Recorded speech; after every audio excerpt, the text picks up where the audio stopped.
I'm Tyler Jones, and coming up on this edition of the Racing Roundtable, I'm going to tell you why you might not like Denny Hamlin, but you have to respect Denny Hamlin after he got his 61st career win this past weekend at Las Vegas.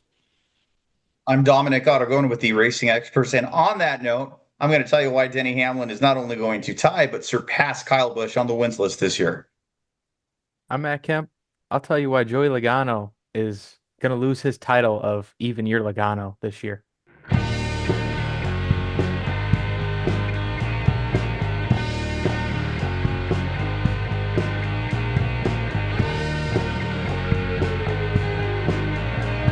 Glad to have you with us here on the Racing Roundtable. Tyler Jones, Dominic Aragon, and Matt Kemp alongside for the ride here on today's show. We got plenty to discuss as we'll look back at Denny Hamlin's big win at Las Vegas this past weekend. We'll look ahead to this weekend's action at Darlington, and we have a fantastic guest joining us this week as Stephen Diener is here.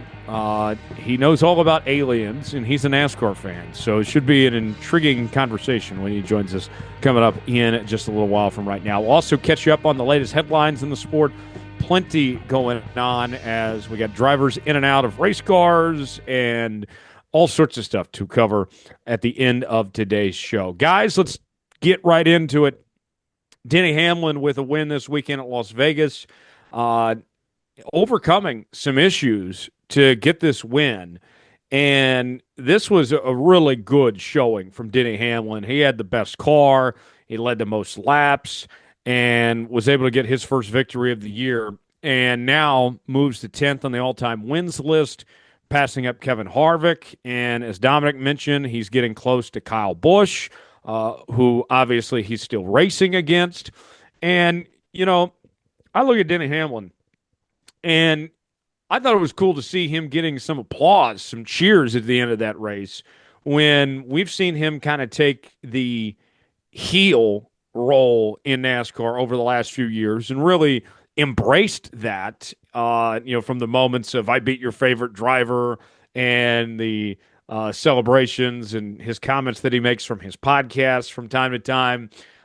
He's been a good heel for the sport, and that's rubbed some people the wrong way for various reasons. But no matter what, I think that credit is due where credit is due with Denny Hamlin. You may not like the guy. I know a lot of people point to that he hasn't won a championship in his career, but I think you have to respect Denny Hamlin with all the winning that he's done, with everything that he's accomplished in this sport, what he's done to grow the sport with 23XI Racing and their impact. Denny Hamlin, he might not win a championship in his career, Dom, but he's left his mark on this sport for a very long time, and I think you have to respect the accomplishments of what Denny Hamlin's been able to accomplish. Well, like how Matt joined you on one bandwagon, I have to join you on another, because when we started doing the show a few years back, it was a very good debate that we'd have about who's the best driver in NASCAR Cup Series history to not win a championship. And I always said Mark Martin. There were more names that came to mind than Denny Hamlin, but Denny Hamlin and his standing the test of time, winning multiple races each year and winning early like he does, Tyler, has sold me on that bandwagon. I think Denny Hamlin is absolutely the best to have never won the title. Whether he wins one or not, that impact is going to be felt off the racetrack for years and years to come. And I did speak with Denny during his post-race media availability on Sunday after his win, and he said what he's going to remember most about it is kind of the split deal. This is the second week in a row. Recall that Ryan Blaney did the same at Phoenix, where you have a driver overcome some sort of penalty on pit road, and Hamlin and Gibbs had that stage one penalty. So did Chase Briscoe. The Joe Gibbs cars had something going on pit road. However, he overcomes that, leads 134 of the 267 laps. He's going to remember most that split between driving through the field and, of course, his family being there and everything he's been through since that 60th win at Las Vegas. The last time he won a Cup race was Las Vegas in October. So much has happened on and off the racetrack over the last 4 months, and to see Hamlin just as good as ever, he's picking up where he's left off. And if we still have Hamlin for almost another 2 years, Tyler, the field's on notice. Yeah, certainly so. And he looks like he's going to be a threat to win the championship once again. That 11 team looks strong already to start the year. And when you talk about the adversity, this is a guy that didn't even know if he wanted to get back in the race car with everything that had gone on, from losing his father to how the championship ended in Phoenix. And then, of course, we know about everything that went on with 2311 Racing this offseason. Matt, it felt like a new leaf, like a page had turned of sorts with Denny getting back to victory lane where he belongs on Sunday. Yeah, yeah, definitely a big victory for them. And cool for him to come back at Vegas of all places, where he kind of got his last win last year, to come back and do it again. I don't know, man. I think the field should be pretty worried about it. Toyota's looked incredibly strong this past weekend, and obviously the championship ends this year at a mile and a half. So, and there's multiple mile and a half races and intermediates throughout the chase. So, The Toyotas I'm gonna through the first say. few races, Matt, look a lot better than everybody else. Oh man, I'm telling you, a lot better than everyone else, and kind of jumps onto my point of why I'm joining your bandwagon here, Tyler. Of why I'm thinking, oh, Joey Logano is not gonna keep up his streak of winning the championship in even years, because uh, I know he probably wasn't the worst Ford, but I'll tell you what, man, that I think Blaney's leaps and bounds ahead of him on the Penske side, and Penske altogether definitely didn't look like they were hanging with the Toyotas or the Chevys. Dom, one more point before we bring in Steven here. After the race, little scuffle going on between Ross Chastain and Daniel Suarez. We saw some comments from Ross on Tuesday saying that he's actually never liked Daniel, even when they were teammates. And Daniel Suarez says the only reason he didn't fight Ross was because he didn't want to make sponsors mad. And he didn't want to pay a $50,000 fine. Um, they're Ricky only Stenhouse corrected that, by the way. What did he say? It was 100,000 actually. Yeah, yeah. They're only a few weeks removed from being teammates. This is something interesting that maybe was boiling, heating up over the last few years, and now that they're not on the same team anymore, has come into fruition as a new rivalry of sorts here. Is it really a rivalry if you're running 15th to 20th every week? They're not challenging for wins, right? I remember Keselowski saying that about him and Kyle Busch, and I kind of think that too. But it is very interesting of note that Daniel Suarez is racing. I don't know if it's just that happens to be the trackhouse cars that he's getting into, and the scuffles that have been on the track. Is Shane Van Gisbergen at Bowman Gray Stadium. They had some run-ins. You have Connor Zilic at Coda. Was it twice, Tyler, that he got spun in turn one? Same car, same person, Daniel Suarez, at least once. But then now you have the Las Vegas deal. So I don't know. You're Daniel Suarez. You have a chip on your shoulder. That used to be my old team. We've seen his wife, even was it last week when he'd qualified top 10 in Phoenix. Awesome when you're not a second thought in reference to, you could read between the lines with that one. I don't want to imply anyone's thoughts there, but nonetheless, a rivalry is brewing amongst former teammates. And like you said, Ross's comments on Tuesday seem like the two never really liked each other to begin with. Yeah, how about that? Very interesting to see what is going on there between those two. Dom, tell us about this week's guest. Really cool crossover that we've been looking forward to here for a while here on the Racing Roundtable. So our next guest hosts the UAP podcast, the Unidentified Alien podcast, which is available on all major podcast platforms, just like ours. Steven Diener hosts the show, and he's been doing it for several years, had a co-host in the early days, and he's had some really cool interviews with alien phenomenon that has happened across the country, around the world. Had an interview with a congressman who's kind of knee deep in this stuff a few weeks back, and currently at the time of this taping, doing a 3-part as he gets closer to those 200th episode, the good, the bad, and then the other with aliens and extraterrestrials. So when we talked to Steven, we've been planning about having him on the show the last few weeks. Said he's an old school NASCAR fan. Made sense to have him on the show. Steven, thank you so much for joining us here this week on the Racing Roundtable. Yeah, Dominic, Tyler, Matt, thanks for having me on here. This is, it's like you said, Dominic, it's a really cool crossover, right? I mean, how inventive is this? A little bit of NASCAR, a little bit of aliens. I love it. It's a lot of fun. Doing some prep for the show, I couldn't find anything. Maybe you can kind of disclose to all of us here on the panel and our listeners. Is there any kind of UAP phenomenon involving NASCAR, NASCAR members, or anything historic with the sport or in motorsports in general and UAP phenomenon? just searching through the records in my head right now, trying to remember if there's anything there. Nothing off the top of my head that I can remember. I was trying to think that there might have been some type of sighting that Travis Pastrana was involved in, but if we're just trying to think of all motorsports, but I think I might be misremembering that. So short answer is I don't think so. Not yet anyway. Not yet. Other than SVG, of course.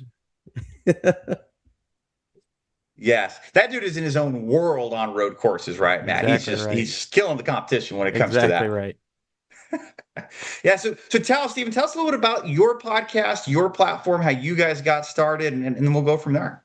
Yeah, absolutely. So the show itself, like you said, UAP, Unidentified Alien Podcast, started this whole thing back in July of 2021. And kind of the idea behind it was at that point, the Pentagon had come out with an admission that said, yeah, UFOs are real, but we don't know what they are. And by UFOs, we mean things that are flying that we can't really identify. So they were really saying, like, in the literal sense, unidentified flying objects are real. There are things we don't know what they are that are flying above us. And that kind of gave me the green light to say, well, shoot, then people can't say I'm crazy anymore. So I might as well do a show about this since the Pentagon isn't admitting it. And ever since then, guys, it has really just the topic itself and kind of like the societal lexicon has just taken off like crazy. When you have 3 congressional hearings over the past few years, you have current and former presidents talking about it in the public for the first time ever. It's been, you have whistleblowers up the wazoo who say they've worked in government aspects and military aspects that have seen these things, that have worked on these things, the reverse engineering. It's just been a wild ride the past almost 5 years of really being entrenched in this topic and talking about what's real, what's happened over the years, and what might we find out in the near future. Your show has grown over the last few years. Correct me if I'm wrong, Stephen, but you're also syndicated on some of the radio affiliates on the East Coast. Yeah. Actually, a couple of stations in Florida, they play the UAP podcast, so I'm always appreciative of that. And it's on a lot of the different websites and things like that. So no, it's always great. Sometimes I'm a guest on the local radio stations down here in South Florida, and we talk about when something really wild is going on. A couple of the radio stations in South Florida decided to have me on for a little bit to talk about, hey, is the president really going to have a disclosure speech? Well, my sources are saying XYZ. Maybe it is going to happen. So yeah, there's always something that is popping up with the UAP, or as we normally call it, the UFO topic. We're kind of joking before we came on here this week talking on the show with Stephen that, and I'd be curious on Tyler and Matt's take. Do we get disclosure day first and a recognition from the federal government that aliens are real, or does Denny Hamlin win the NASCAR championship? What's going to come first? I'm leaning towards Denny Hamlin.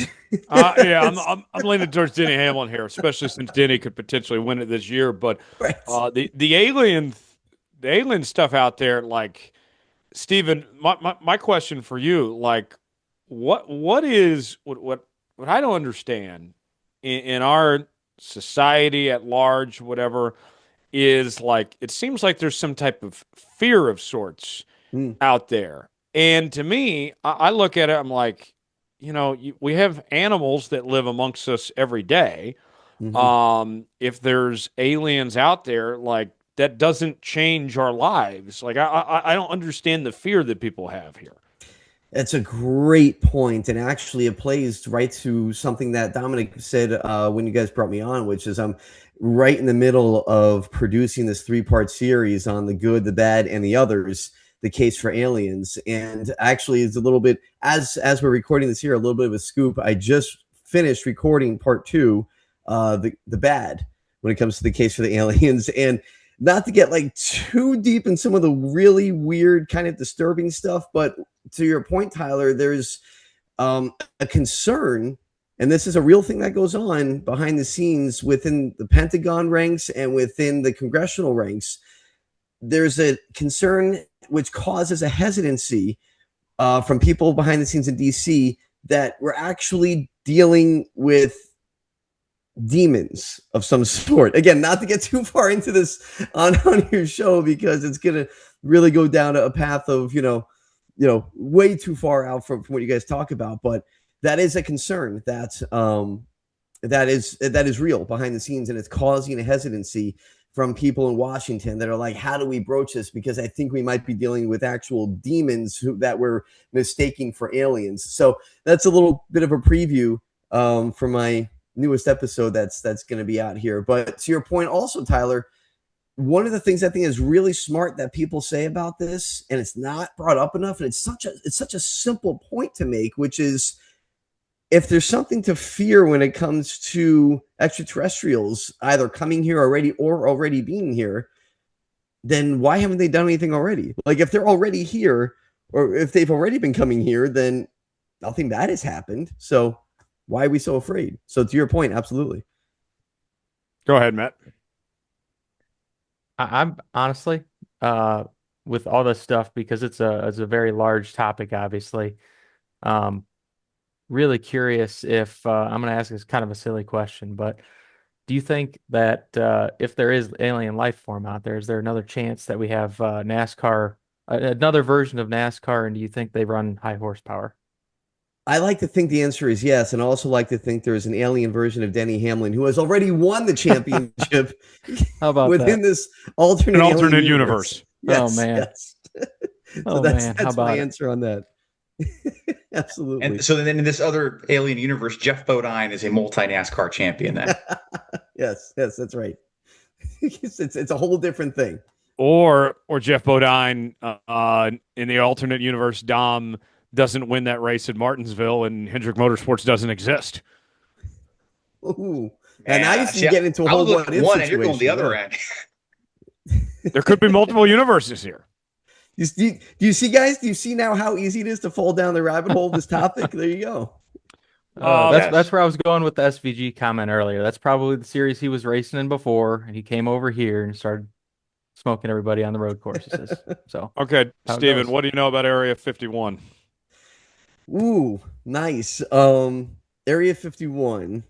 Well, funny enough, and this is, it's always kind of like that thing, right? You see it in movies. He's Storm Area 51 a few years ago was that huge viral thing. But the funny thing about Area 51 is that it wasn't even officially, like we like to joke about it, but it wasn't officially acknowledged that it even existed by the government up until about 10 or 15 years ago, even though everybody knew it was a thing since like the 50s, maybe even beforehand. They didn't even acknowledge it until about 10, 15 years ago that, yeah, okay, it's a thing. But it's a super secret government facility. A lot of experiments are done there as far as military capabilities. The SR-71 Blackbird was made there. The U-2 spy plane was made there. These things, the capability on these planes were just, it was like alien technology back in the 60s and 70s when these things were coming out. But the crazy thing about Area 51 is that whenever somebody goes there and they try to do some investigating, they always talk about how these black SUVs come out of nowhere. And that is because, and I'm not making this up, that is because a lot of Area 51 is actually underground. And a lot of these SUVs that people say come out of nowhere are actually coming out from underground, these tunnels that open up, and they just come up and speed up to you and get you out of there. Or if you don't get out, then they will make sure you don't come back. I'll put it nicely. But actually a lot of stuff now when it comes to the alien type stuff, supposedly, guys, is not in Area 51 anymore. A lot of it is in a place called Area 52. No joke. And it's supposedly in Utah at the Tonopah test range. I think I'm remembering that right. And it's essentially like an Area 51 type place, a lot of military development there. But a lot of the reverse engineering supposedly now is not only done in Area 51, but a place they call Area 52 in Utah as well. Super secret.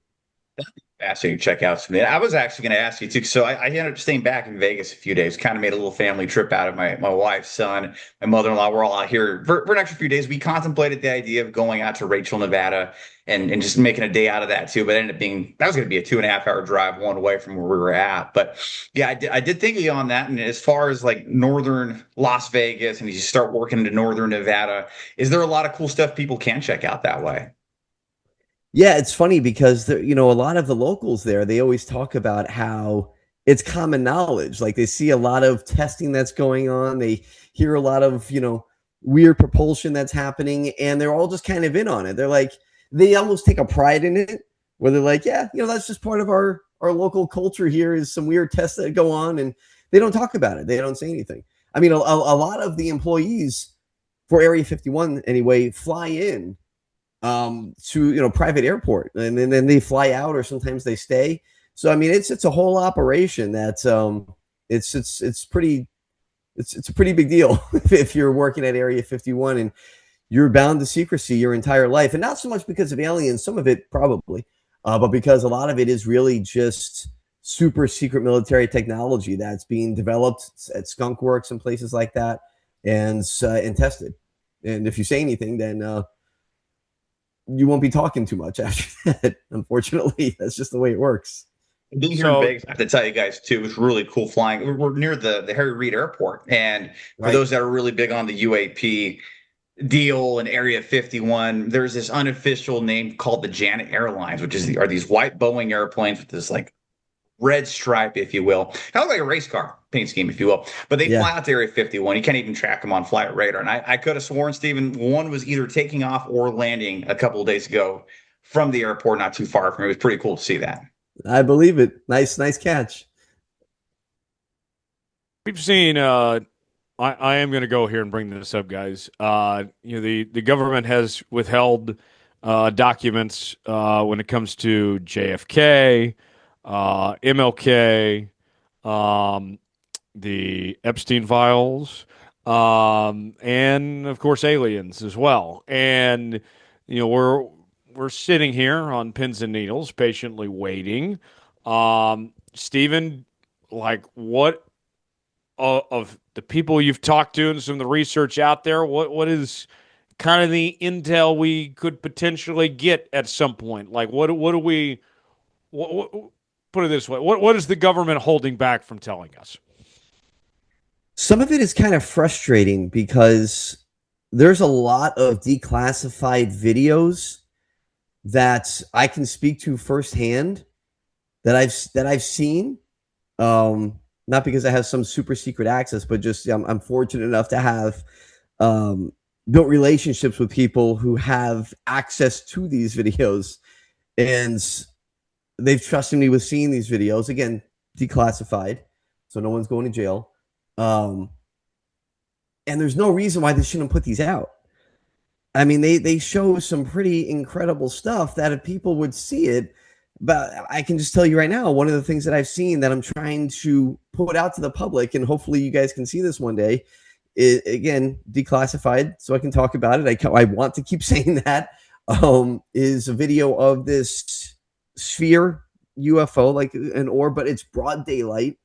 It's flying over a city, and then it's kind of shape shifts a little bit, and then it splits into two, and then they both keep flying. And I'm like, that's one of the craziest things I've ever seen. And there's no reason. Well, they don't want to freak people out, is why they don't do it. And there's a lot of videos like that where they just don't put it out. There was a video that came out at the recent congressional hearing back in September of 25 that I was fortunate enough to attend. And the congressman that Dominic mentioned, Eric Burleson from Missouri, he was given a video from an anonymous whistleblower that showed, and this was an authentic video, that showed what's called a Hellfire missile. Are you guys familiar with a Hellfire missile? So the Hellfire missile was made to be essentially armor piercing. It's made to blow up tanks. It's really what it was made for. So it's very powerful. And this Hellfire missile is shot. It's a drone video. So it's a video shot from a drone. And it shows this bright orb. It's flying over a body of water in the Middle East, over by Yemen, I believe. And one of the drones was on mission going towards Yemen. And they decided, hey, this thing is entering the battlefield. Go after it. They shoot a Hellfire missile at this bright light, and it bounces off. It bounces off the craft, and this thing keeps on flying. So you have this missile that was made to blow up tanks that bounced off whatever this thing was. So there's, and I tell this story to illustrate what's been put out there and some of the things that haven't been put out there that are very easily viewable, but the government just continues to hold these things back because they don't want to freak people out, is my thinking. Other people say is that they don't want to, reveal the apparatuses that they're using to record, but I think that's an excuse. So I hope that answers the question. There's a lot of crazy things I've seen in my lifetime. I can only imagine some of the things that you've had the privilege to watch. But I'm curious because one of probably the craziest thing I think that's happened in our lifetimes is AI. So what do you think we should be more afraid of? Kind of jumping off that topic earlier, AI or aliens? I'd go with AI because we're the ones controlling it. and so since we're us humans are the ones controlling AI, we're just kind of we become like kids playing Nintendo 64 for the first time. It's like, oh, I wonder what I can do with this, and before you know it, it's just completely out of control. So and kind of going back to Tyler's point earlier, if there was something happening where working off the theory that aliens are here or they're visiting or whatever it might be, if they haven't done anything already or shown any threat already, I'm more concerned with the evolution of AI, because to me that seems a little bit more Wild West-ish, out of control. That's interesting. Steven, what's your connection to NASCAR? Tell me about how you became a fan and all that, man. Yeah, absolutely. I think it was kind of during what some would consider maybe a golden age of NASCAR. I was a teenager and I was, privileged to watch Dale Earnhardt and then Junior coming up. So you had Junior and Senior on the circuit at the same time. And then you had Jeff Gordon when he was known as the Rainbow Warrior. And then you had Tony Stewart and Jimmy Johnson coming onto the scene. And at the same time, you still kind of I kind of caught like the tail end of Richard Petty. And you had some of these other guys, coming in. So, I mean, the field was just absolutely stacked, kind of in my time of watching from like the mid 90s to the mid 2000s and watching Jimmy Johnson win 7 cup championships. It was just one of those things. Like it was really like NASCAR was really on the cool spectrum. Not to say that it's not now, but I think because of like Dale Earnhardt Sr. and you had that connection to Junior, and Jeff Gordon really broke through on the mainstream. Watching Sports Center when I'm watching basketball and football clips. And then they're showing NASCAR because you had these really big marketable names that were in big commercials that you only saw, Michael Jordan or, Dan Marino or John Elway or Joe Montana doing. All of a sudden you see these drivers are in these commercials now. So it was just a really cool time to be a NASCAR fan. And I was all into it, man. I was a big Senior fan. I was a big Junior fan. I rooted for Jimmy Johnson when he was doing his thing. And I guess to kind of date myself, I remember playing, what was it? Was it NASCAR 98 on the PlayStation 1? So, I mean, it was the good old days, man, the good old days. I have fond memories of watching a lot of NASCAR. And I still watch some of it now. I was keeping up just the past few weeks with Michael Jordan, mentioning him and his team winning 3 straight races and his team winning Daytona. So I keep up with it here and there still. NASCAR. I think, in fact, they say the most watched NASCAR race in history was the 2006 Daytona 500. We had can you imagine, Tyler, 27 million people watching NASCAR week in, week out? Certainly the heyday of that point. Yeah. What a time that was. So with I believe you told us before the show, Steven, you've been out to some races before, haven't you? Yeah, I was lucky enough to go to Daytona. I want to say maybe 8 years ago. And it was just, man, that was so cool. Like, it's just being there.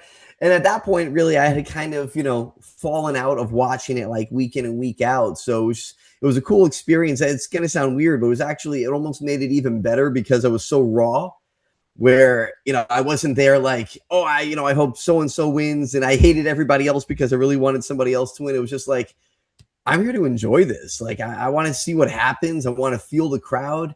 And I'd been to like some like big college football games and stuff like that. That crowd, man, is right up there. I've been to WrestleMania. I'm a big wrestling fan. I'm a big wrestling nerd. I've been to a couple of Oh, there we go. WrestleManias. Me too. I've been to WrestleMania. Yeah. There you go. So yeah, I love that, man. I went to one in Miami, The Rock versus Cena, and I went to one in Orlando. And so going to WrestleMania, like those crowds are pretty electric. And Daytona was right up there. That was a lot of fun. Tiffany Stratton was just at the Vegas race this past weekend. Oh, there you go. Okay, I didn't know that. Yeah. I'm excited about WrestleMania. Unfortunately, Cody's in the main event, but that's another story. For another Isn't day. it funny how that changed all of a sudden? We went from we want Cody to get Cody the F out of here. It's just that's wrestling, though. That's the beauty of it. It's an ever breathing society. It's an ever breathing storyline. Sometimes people like we love you, and then a couple years later, it's like no, we want this guy. Yeah, I need Cody to turn heel already. Goodness. Yeah, it might happen. Yeah. Guys, we get plenty of headlines. Steven, we would appreciate your analysis, your insights, whatever you want to chime in here on things happening in the sport. Dom, where do we want to start? News to get to as we were taping the show throughout the week. We'll start with Alex Bowman being out an additional 3 NASCAR races. Hendrick Motorsports announced on Tuesday, March 17th, that Alex Bowman, the driver of the number 48 Ally Chevrolet for the organization, will be out through at least Bristol next month. Justin Allgaier, who filled in for him at Las Vegas, will take the reins of the 48 car again. We had Anthony Alfredo out racing the 48 at Phoenix, and this will mark it at least Allgaier with 4 races before it's all said and done. But guys, that'll put the tally to 5 races. We know that Bowman was taken out of the car at Austin, where Mike Snyder had relieved him. So Bowman's only run 2 complete Cup Series races this year thus far. And with the Easter break being there, and after the second and third race he's supposed to be out, he's going to be recovering at least over the next 4 weeks. Yeah, vertigo is the reason why that he's not in the race car. And him missing that time, I mean, Matt, to put it simply, Alex Bowman's season's over when it comes to contending for the chase. He's not going to have the points. There's no more winning you're in anymore. I mean, he's in a contract year, so this certainly doesn't help. I know the vertigo is out of his control and all that, but unless he can come back and get some victories and get into victory lane, like this is just going to be an awful year for that 48 team because like you're not, your driver's gone for part of the time, and you already know you're not going to be in the playoff here. I mean, it's just terrible circumstances. Their season's basically over before it even starts. Yeah, and you're not kidding. I mean, if you're a crew guy, I mean, don't get me wrong, they're still going for the owners championship. If they can step it up, they've still not been having fantastic results without Bowman in the car. So the 48 team, no matter what, has to step it up from that standpoint. But huge bummer for Bowman and Bowman fans all over the place, right? Hopefully after these next 4 or 5 weeks, he can get back in the car and get back at it. But it's going to compound, man. I mean, every week that he's out of the car, everyone's kind of getting back in the swing of things. Everybody's getting better without practice. I mean, everybody's really just getting better and better every week. So if he can be in a place where he can come back here in about 5 weeks, he's still going to have a hill to climb for a couple races, more than likely to get his feet back under him. But hopefully we can see that and they can make it happen. But I agree with you. He's got to have some good things happen towards the end of the season. And hopefully there's some good luck on the other end of it, because it seems like they've had a lot of rough luck over the last really year and a half, maybe even 2 years. Steven, I don't know what you know about vertigo, but trying to come back from vertigo and drive a race car of all things is going to be extremely difficult.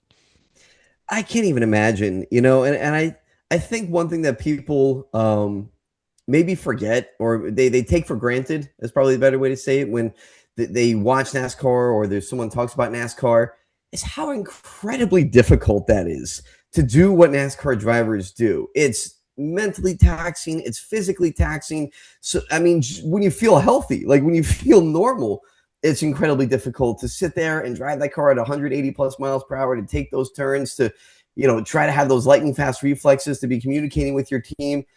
And then you're trying to recover from vertigo at the same time.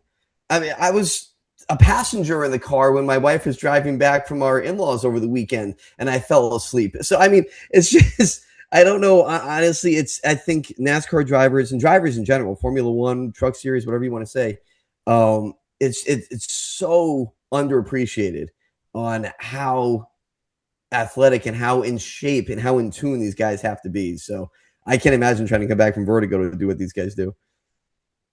I guess On that on a Vertigo much lighter front note too. here. There's Go ahead. I know we're all trying here, but there's the G's that these guys are pulling consistently every week. I mean, Yeah. I can only imagine on the Vertigo front. Again, I don't know a whole lot about Vertigo, but from what I do know, I mean, it seems like G forces would affect that a lot. So it seems like this is certainly a large challenge. Yeah, and Dom, I'll go to you here on this. When it comes to Alex Bowman's future, we know he's in a contract year. There isn't an obvious choice out there to potentially take that ride next year. Hendrick's got some good young drivers, with Raj and Corey, but none of those guys are ready for the 48 car, the car they won 7 championships with in Cup. So you would think that there's a good chance that Alex Bowman is back next year. But then, you also think about like, hey, this guy, his performance has been down the last couple of seasons. Been a while since he's gotten back to victory lane. He's missed a lot of time in the race car, even prior to this. He had the concussions and all that. Like I said, I don't think Alex Bowman is going anywhere, but I don't think anybody is expecting a long-term extension by any means. I would say that right now, this is probably the thinnest ice Alex Bowman's ever been on at the moment.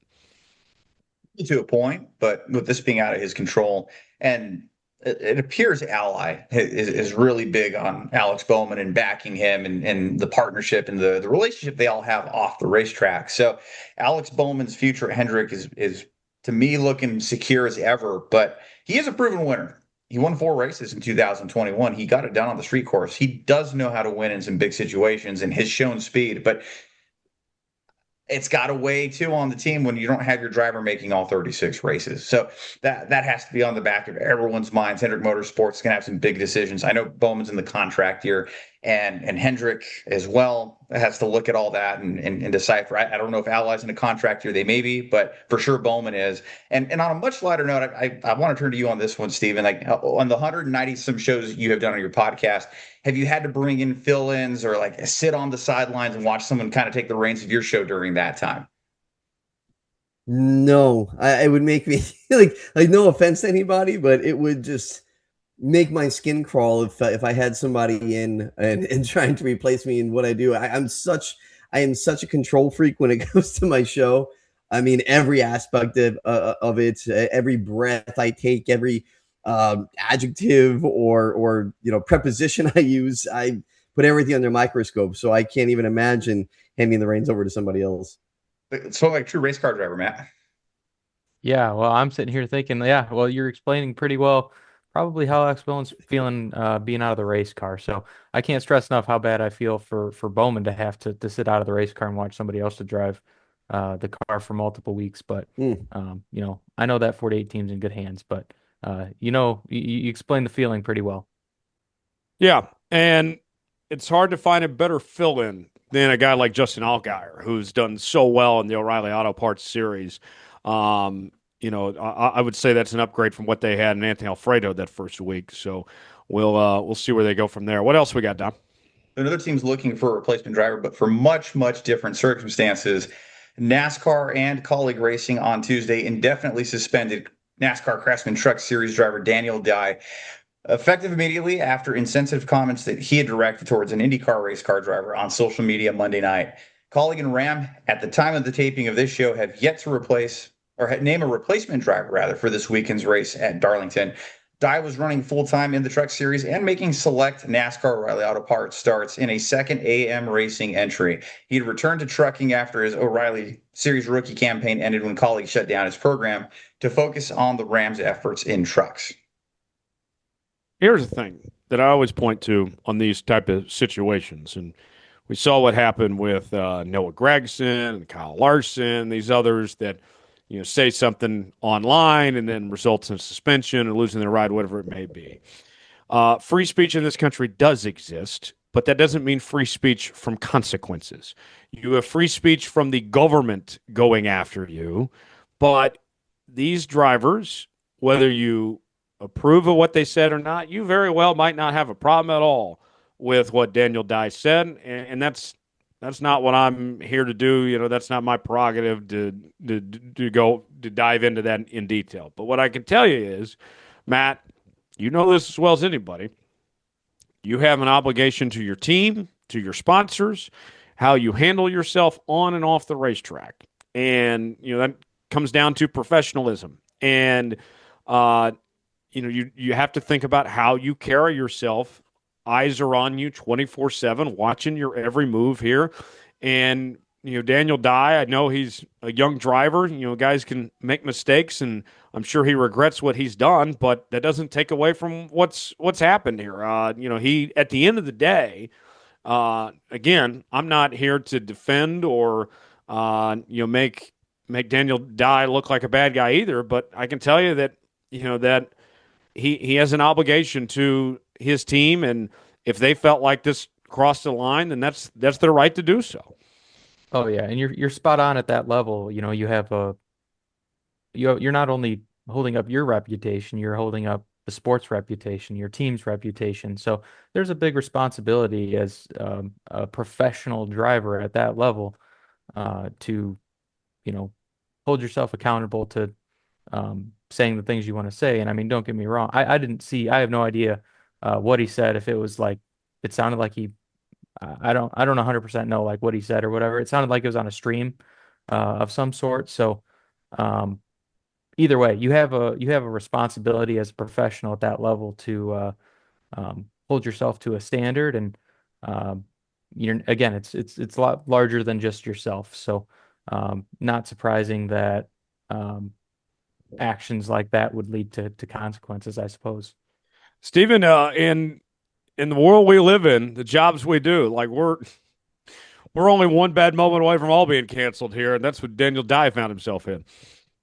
100%. Yeah. I mean, it's unfortunate. Sometimes people have to learn the hard way and remember that, they're not in a school hall just messing around with somebody. I mean, I'm actually on live radio every day. I do a live morning show down here in South Florida from 6 to 9 in the morning. And I'm super cognizant all the time of like, I kind of preview things in my head as I'm speaking.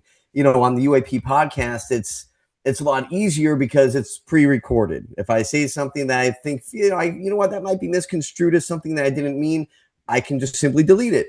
Live radio or live TV, it's a lot different. You have to be very, very aware, super aware of how you're saying something, how you're presenting it, and especially if you're making the decision to actually say something to somebody that is going to be taken as a comment that is going to be offensive or derogatory. And I think you said it perfectly, Tyler, which is freedom of speech doesn't mean freedom of consequences. Actually, I love it because I use that all the time on the morning show that I'm on. And it's incredibly true. And people, I think, forget that sometimes. It's like you feel invincible. I can say what I want. Yeah, you're right. Without, going to jail and having the government throw you in jail, but not without losing your job. If I went on the radio and said, I hate my bosses, bleep them, I'm fired. So it's as simple as that. And, unfortunately in this situation, it's another one of those cases. You got to watch what you say. You just can't do it. Now, Dom, let's talk about the Colleague situation. They are Ram Trucks' flagship team. We know that Ram is investing a lot of money in them. They are expected to be the flagship team whenever Dodge makes the move to the Cup Series, whether that's this upcoming year or the year after, whatever it may be. There's a lot at stake for Colleague Racing right now. And, say what you want about Matt Colleague, and I know he's rubbed some folks the wrong way over the years, but I don't blame him for acting quickly on this because they are trying to build something. Like they cannot have much controversy. They are trying to put themselves in the best position possible to move this company forward. And look how creative Ram has been with their marketing and the big splash they made at Michigan announcing they were coming back last June. They're not going to have one driver derail that. So the quick, swift move to pull him from the ride, and of course he's got to undergo his sensitivity training, and that doesn't happen overnight. That does take time to happen. But I bring up their marketing thing for a reason, Tyler. They have their free agent program where there's so many drivers that are making their case and that are making their pitch to want to be a part of this program. So it all ties back to that theme of where, like you said, we are one thing away from being canceled or doing the wrong thing or saying the wrong thing, and it can cost you your job.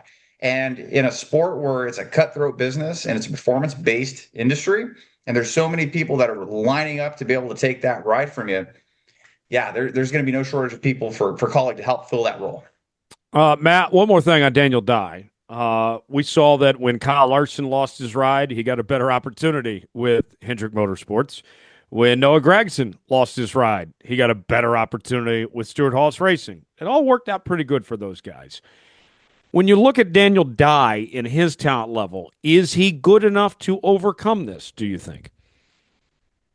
I think I'm presuming that he was at the Kaulig deal and with Ram because he brought some funding with him. So I would imagine that he'll be okay afterwards as well, assuming that doesn't dry up. You've heard it first. What else we got here, Don? So something that I think all of us can appreciate, and Steven included with old school NASCAR, and we've talked about on this podcast, Carson Hocevar is throwing it back to Dale Earnhardt this weekend at Darlington Raceway. Carson Hocevar and Spire Motorsports are throwing it back to Dale Earnhardt's 1981 paint scheme. Also, I believe it was called the Marge Machine was the nickname for it, but it's the blue and the yellow. It's got some of that striping that has like the gradient effect that Earnhardt drove with the Wrangler colors. So Hocevar Chili's coming together with a bright yellow and blue Chili's paint scheme with the numbers in yellow. So definitely some Dale Earnhardt old school vibes this weekend at Darlington. And again, the teams are not required to do throwback schemes. It's not something that's a forced deal, but even though that's not a part of the agenda per se this weekend, still nice to see teams that are still wanting to do this, Tyler. Yeah, absolutely. They've been doing the throwback tradition at Darlington for a number of years now. It was announced this year that it was going away, but teams could still do it if they want to at their own leisure. Steven, drawing fans back in, the old school fans like yourself, to get their attention, that would certainly raise my eyebrows. Like, oh, we're getting a Dale Earnhardt scheme back in there, and it just so happens to be the young driver in Carson Hocevar, who everybody's comparing to Dale Earnhardt to. I mean, that to me catches my eye. Does that get your attention? Oh yeah, for sure, because it's something. It's nostalgia, and nostalgia works. Whatever the scenario is, if it's a restaurant, if it's a movie, whatever it is, sports. That's why the NFL does throwback jerseys, right? The NBA they do throwback jerseys, and they sell a ton whenever they do the throwback jerseys, and it's. If I could throw it, I don't know if there is enough of an international driver stable for NASCAR for this idea. But if you're talking about trying to, kind of draw people in, one thing, and I don't know if this is something NASCAR would do, is if they had, this is way off topic, but this is the way my mind works. I just got this idea. Do you think there's ever a thing that NASCAR could do where they kind of play off what the NHL did with the Four Nations tournament, what baseball's doing right now with the World Baseball Classic? We just came off the Olympics with the men's and women's hockey winning. Is there something that NASCAR could do on a special weekend or something where they break it down to an international competition? Because that seems to work for whatever sport you're doing it in. That seems to really get it gets people attention, gets their juices flowing. Yeah, I don't know if there's enough drivers in the Cup Series necessarily, but whether you could do some partnership with NASCAR Mexico or Canada, get them involved of some sorts, or maybe it's a state by state thing, that you can make a state competition out of. Maybe that's a possibility. But Matt, I'll say this: with Carson. We've seen the Earnhardt comparisons. We saw a few weeks ago the black Chili's car that he ran, and that drew some natural comparisons. The Now this, it, Intimidante. it seems like Carson is fully embracing the compare. He's not shying away from these comparisons to Earnhardt here. Yeah, certainly not. And on Steven's note too, basically, yeah, I think this is any race is idea is better than the All-Star race for this year. So we can go with that idea for the All-Star race.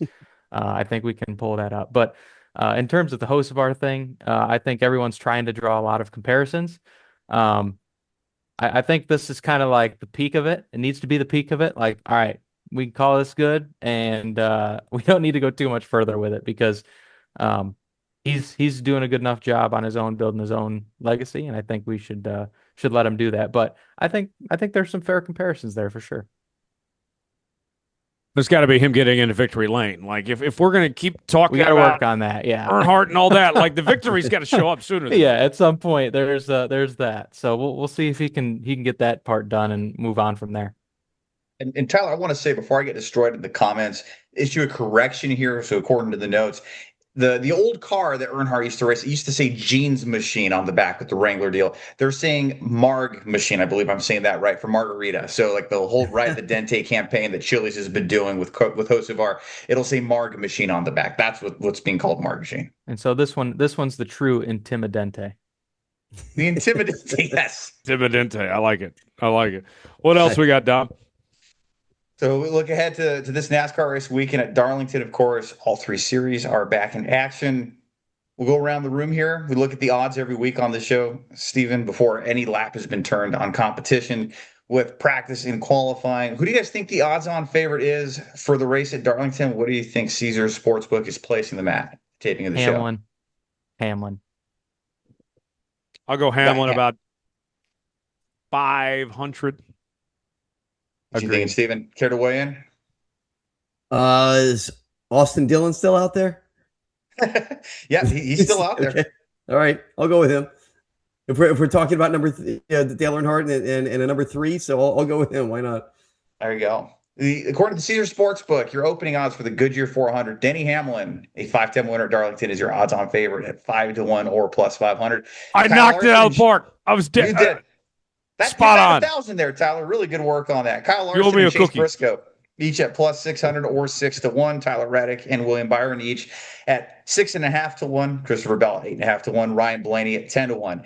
Then Chase Elliott, who's number 1 at Darlington, 16 to 1. Joey Logano and Bubba Wallace, along with Chris Buescher, all at 25 to 1. Brad Keselowski, Ross Chastain, each at 35 to 1. Kyle Busch, a former Darlington winner himself, at 40 to 1. Carson Hocevar, the Intimidante machine, at 45 to 1. Got to go a little down the list. Austin Dillon is 300 to 1 at the time of this taping. And your longest shots include Cody Ware at 3,000 to 1 and Timmy Hill at 5,000 to 1. Oh, yes. Carl Long. Back in a cup race. Great. Matt, tell me about Darlington. What excites you about Darlington in this race in particular? Well, after the podcast this week, I've heard a lot of drivers say how fun it's going to be for the fans to watch because with the new package here, because we're running the short track package and the 750, sounds like it's going to be a handful for the drivers. So I'm excited about that. But Darlington's just an exciting track in general. You know, I thought even before making this change that the next gen performed fairly well at Darlington. I think any race car probably performs well at Darlington because it's just such a challenging track. You know, guys got to have full commitment every single lap, and you're racing the track. Back in the day, they used to say you're racing the track more than you're racing the car. So I think no matter what, especially if they're racing the car more, I think it's going to be an exciting one for us on Sunday. What are your expectations for Sunday's race? We'll hold off on the pick just yet, but what kind of race do you think plays out? Yeah, I'm thinking we see a race with a lot of fall off. I think Denny Hamlin was the first to kind of bring the attention to our matter about 4-second fall off by the time you get to the end of a run, if it goes green. And like Matt said, you have the 750 horsepower package, short track package. I believe there's something, the diffuser's gone, right, Matt? So that's going to also play into it as well. So if you have 4-second fall off, to me, that's going to probably, in theory, play hands to the veterans of the sport who know how to manage their tires best. So like somebody like a Denny Hamlin or a Kyle Larson will run up front. But if we're having 4-second fall off, That's going to be fun to see who really manages their tires and their equipment more so. If you have comers and goers, if you have people trying to stay out and time cautions with green flag runs like we saw at Las Vegas this past weekend, great questions that will be answered on Sunday, Tyler. Go around the room, make some picks. Steven, you're our guest, so we'll let you go first. Who's going to win at Darlington on Sunday? Oh, I'm going to go out on a limb. I'm going to go Bubba Wallace. It's just thought pops into my head. Maybe the aliens are speaking to me. I don't know, but I'm going to go Bubba Wallace on Sunday. All right. Bubba Wallace gets into victory lane. The 2311 team has been very fast this year, so maybe you're on to something potentially. Why not? Dominic, who do you got? Wrestling with this back and forth, there's so many good names at the top of the board. I have one that have yet to win at Darlington. I think of Tyler Reddick, who's come close, Chase Elliott. But give me Denny Hamlin to start a new streak of Tyler Reddick winning 3 in a row to begin the year. We're going to have Hamlin back-to-back like how he opened last year. Okay. How about Matt? What do you got? Well, I want to go with an RFK car, but I don't know which one. I'm going to pick one, Tyler. Don't worry. I got to think about it. I want to pick Brad Keselowski because he won here a few years ago. However, I think he's still warming up. I don't think he's ready to win yet. I think Chris Buescher's a very good pick, but Ryan Preece has kind of been on it lately. So I think I might go with Ryan Preece. Ooh, okay. Good pick. My pick this week, I picked him to win last week. He showed a lot of speed, but didn't get the job done. He won a lot of races early last year. I might just pick him every week until he wins. Give me C. Bell. Give me Christopher Bell to get into victory lane this week at Darlington. The Toyotas have been fast. I think he's got a great shot, but Denny Hamlin, I expect to be up front and should be an exciting race this weekend there in Darlington. Guys, before we kind of wrap up and close out the show this week, Steven, plug away. Tell us where people can find the podcast and see all the stuff you're doing, man. Yeah, appreciate it. Really, anywhere that you search for a podcast on the streaming platforms, it's Spotify, it's Apple, it's Amazon, wherever you look for a podcast, just type in UAP. You don't have to go type in Unidentified Alien Podcast. That's way too much to type in. So if you put in UAP, it should pop up there on the streaming platform. Same thing for YouTube. If you put in UAP Podcast, you should see some of my videos pop up on there.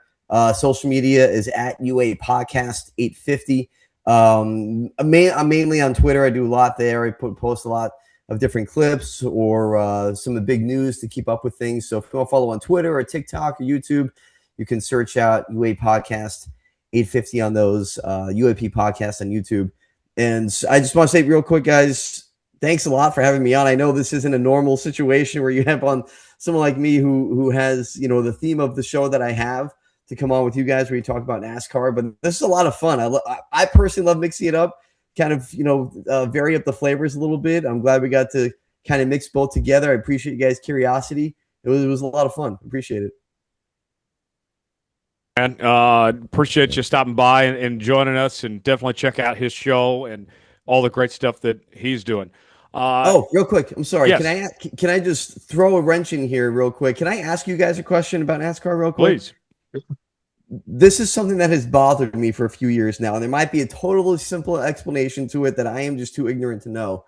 Why does NASCAR not retire numbers? Because it bothers me to see. I have a visceral reaction when I see the number 3 going around the track. When I see number 24 going around the track, I'm like, that's Jeff Gordon. That's Dale Earnhardt. Or if I see a 45 going around the track, that's just Richard Petty. What are we doing? So why does NASCAR not retire numbers? Is there a reason behind this? I don't know. I feel like in the past they've kind of honored, for a while they probably took, what was it, 15, 18 years before they brought the number 3 back. So they honored it with some time, I think. And I don't know. I haven't heard of them actually retiring a number. I don't know about you guys, but I think the fear is they would eventually run out of numbers if they retired so many. It's only so many. And move back to triple digits, because they ran triple digits back in the 50s and the 60s. So maybe that would have to be a part of that, I think, too. But yeah, Matt's right. The 3 was gone for a while. When Richard Petty retired in 93, the 43 was off the track for a year, 43. And they rebranded as the 44. So they definitely do it. Kyle Busch was the 18 for a long time. The 18 has not been on the track for a few years. That got rebranded to 54. Okay, I said 45 for Richard Petty. That's my fault. Oh, you're good. You're good. But yeah, no, ton of fun having. I want to say for the record, guys, I know we said this before when we came on the show before we started, but I think would love to hear your guys' comments below too if you're watching along on YouTube or wherever you're listening along. Stephen Diener and Ellen Bestwick, I think, have very similar voices. I don't know. What do you guys think? Why not? Yeah, sure. I think so. I feel like I hear a lot of similarities there. Yours and Alan Bestwick's voices are very, very. I mean, you guys got the broadcast voice for sure. So there's just Sure. I think that's there. They're coming around turn 4 to the finish. They're 3 wide. I don't know what that's. Hey, that's that's some high praise there, Stephen. There you High go. praise. I appreciate believe this is the first weekend of the year. Bad job by us that none of us are going to be at the racetrack. Shame. Well, That is actually, true. no, none of us were at Atlanta either. So, Oh yeah, that is true. That's true. Yeah, yeah. And we don't have a team at Darlington for the racing experts. I don't think Roundtable neither do does we at either, the right? Racing Roundtable either. Yeah, So, at NASCAR Roundtable. So, yeah, you'll just have to follow us all remotely for remote coverage. You know, we're still going to watch. We're still paying attention, just on TV like everybody else. You know, yeah. There you go. What about you, Matt? What are you doing this weekend? Hopefully watching an awesome Darlington race from the sounds of it, but either way, I'm just excited for Darlington. So we'll do that, and again, keep digging and working on our next opportunity.